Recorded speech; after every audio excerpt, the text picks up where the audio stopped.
Welcome to the Flat Track Factory for part 2 in a series about the Rotax engine Flat Track Racer. Let me set the stage for just a moment. Fast Times at Ridgemont High, Blade Runner, Judas Priest Screaming for Vengeance, Scorpions Blackout. What do all of these things have in common with the Rotax? 1982. How can a motorcycle going on 40 years still run up front in just about any flat track race that it's well ridden in? Stick around and we'll talk about another reason.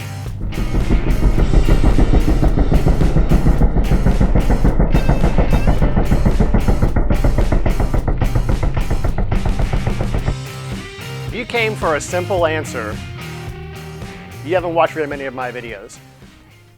Racing, like any complex system, is nuance. There are subtleties, and to tell the story there may be a little bit of exaggeration. I'm a racer, not an engine builder. I know some of them, and I wish I could get them to talk on camera, but there's something about some of these amazing technicians and engineers that I'm acquainted with. They're a little shy, so you're going to have this filtered from a completely probably accurate technical explanation filtered through me. And I'll tell you about the feel, maybe not quite so much the reels, but maybe someday we can get them to talk with us. Getting a motorcycle, a flat track motorcycle, around the track quickly requires some things that this motorcycle is uniquely suited for. This isn't drag racing. This isn't Formula One car racing. Those things are vastly different. They have incredible traction and downforce, right? This motorcycle runs around on a scrawny little bias ply tire on the dirt. Sometimes the dirt's grippier than others, and we won't talk about all of the details, but where I'm going with this is we need traction and we need rideability. So we don't always get the same consistent traction all the way around the track. The track changes, sometimes there's a little bump, rut, or hole, and the bike has traction, loses it, and then needs to reacquire it. So my proposal to you is the one weird trick is 12 pounds of beefy Austrian deliciousness, the crankshaft. Now, of course, there's more to it than that. It's not just the difference in crank weight.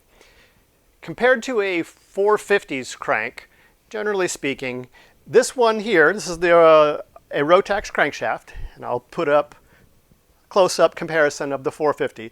This is 12.71 pounds. The 450 crank that's in the accompanying cutaway video, 8.04 pounds.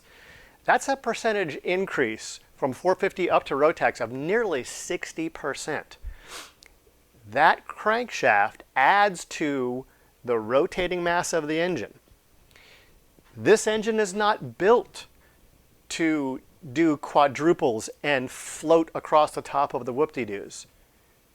Those engines have a different primary purpose.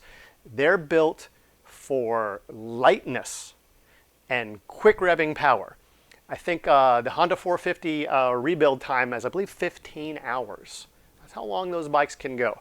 This bike can go a lot longer than that, assuming you don't over-rev it, which most people do.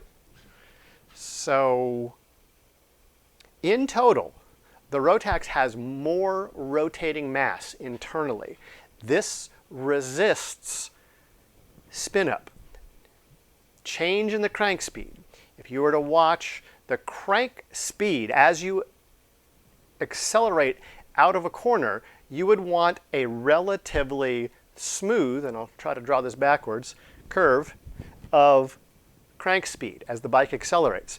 If you're going, accelerating, and all of a sudden, boom, you have a peak of acceleration, that may indicate that the contact patch has lost contact with the ground.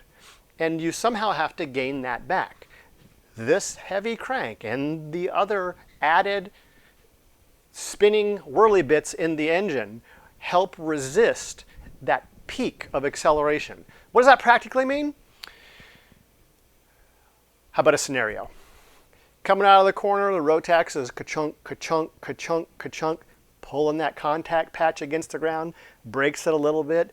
Nice slow revving, heavy crank motorcycle loses traction. We get a nice slow pause. The tire can reacquire the ground, and then it gets another long, slow push. Ooh. What's the 450 doing to the contact patch? Revving up and spinning. Exaggeration a little bit. Now, of course, exceptions can be found.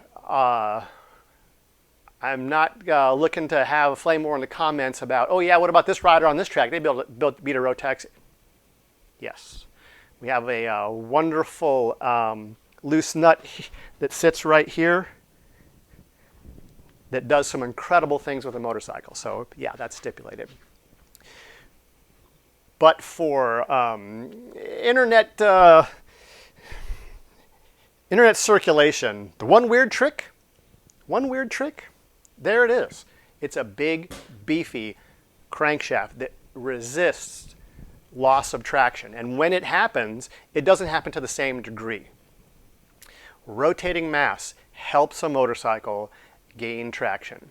It helps it not accelerate too quickly. The opposite of what a Formula One race car would do. Of course, there's other factors. This race engine has been developed over a long time, and a lot of the pieces that go around it that help get that traction that we're talking about have been developed very well, and they only have one job. So when the track's right, all of it can come together very well. I asked a couple of engine guys to come on and talk to us, but they'll tell me, but a little camera shy. I asked, hey man, how about the bore and the stroke, right? That makes a big difference, right? Like, no, not really. It's kind of the torque curve and how it's produced. One engine builder and I had a couple of really nice discussions, and I confirmed it with another about my sensation, about my feel, about what I imagine happens. One of the differences I see with the 450 is when the track is just right, it's really exaggerated. At the end of the straightaway, they sort of stop accelerating, and the Rotax keeps going. That added mass, that added crankshaft weight and rotational mass kind of helps the thing at the end of the straightaway continue accelerating past other motorcycles. So that's what it feels like. The physics inside the engine, obviously I'm not an expert on how to explain that very well, so forgive me, but that's what it feels like riding different bikes. I also asked, well, what about the other bikes that this motorcycle basically made obsolete? Your whatever, the Honda Radial RFV, whatever, your TT 500, your XR 600s or whatever, those are big engines. Why don't those work? And again, we go back to rotational mass and durability. Over the long haul, a well-built, well-maintained, not over-revved Rotax has tremendous durability throughout the night, throughout the week, throughout the month, throughout the season, season after season. Well-maintained, not over-revved. They are quite durable.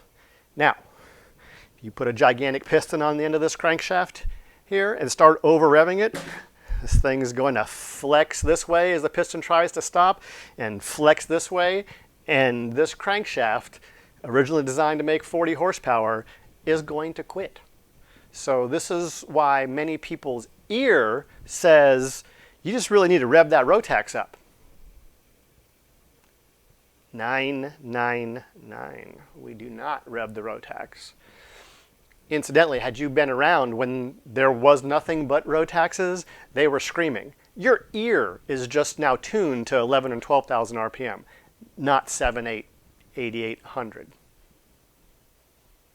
So there's a bit of a Flat Track factory rant on some of the feels and some of the reels as to why a motorcycle that's been fast since fast times at Ridgemont High is still doing it. Thanks for watching.